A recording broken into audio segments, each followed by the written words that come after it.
that's part and parcel of being a member of any culture that has done things that are reprehensible in the past. And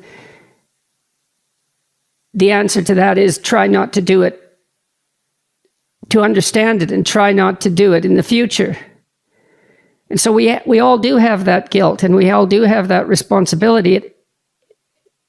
It's very difficult not for that not to become overwhelming if you look into it deeply. And you have to look into it deeply to some degree to scare yourself badly enough into putting your life together so that maybe the probability of such things will be less in the future. But it's a very tricky thing to manage. So I think maybe partly what you do is you regard it, and this is what the existential psychologists were pointing to, it's part of the nature of being human to bear that historical guilt. So it's impersonal in some sense. You still have to take it seriously and you still have to do something about it, but it's not, there's an impersonal and universal element to it, and that makes it somewhat easier to bear. I can say that a careful study of this issue and your writings help me to cope with the feelings that arise from the fact that some great guilt, a great burden, is crushing me now, when I do not even know if my relatives participated in these events. I know that they were repressed. That's something I know for sure. And I can't understand, and many other people can't understand, what they are guilty of when their grandparents were the victims. You gave some very good advice about how studying existential psychology can help you get a broader perspective on this issue. If I may ask a few questions.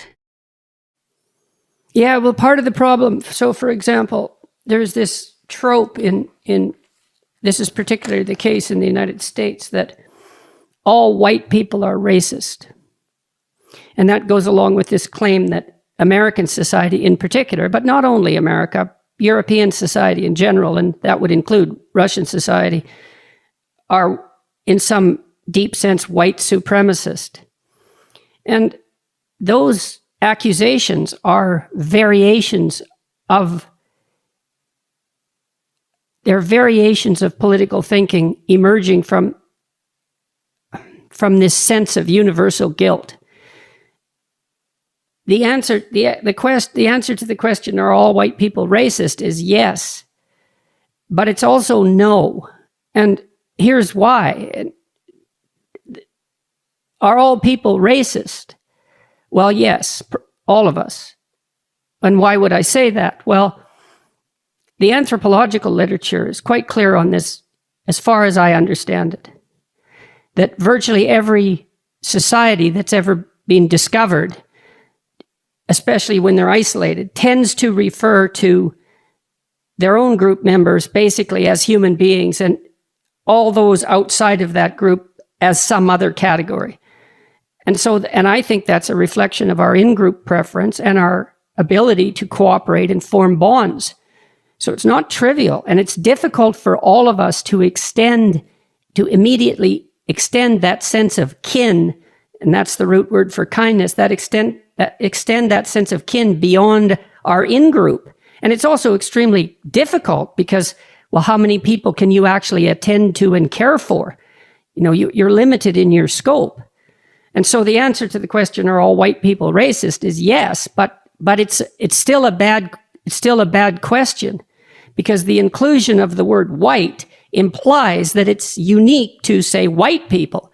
And that's just not the case. It's true of human beings. It's probably true of our closest biological relatives in a profound and meaningful sense. Chimpanzees go to war. That was discovered by Jane Goodall in the 1970s. It was a great shock. They go on raiding parties, and if they outnumber, small troops of generally juvenile males go on raiding parties near the border of their territory, and if they find a chimp from another territory and they outnumber them, they'll tear them to pieces. And so this is a deep problem. And it's a problem for all of us, because it's actually tangled up inside our goodness.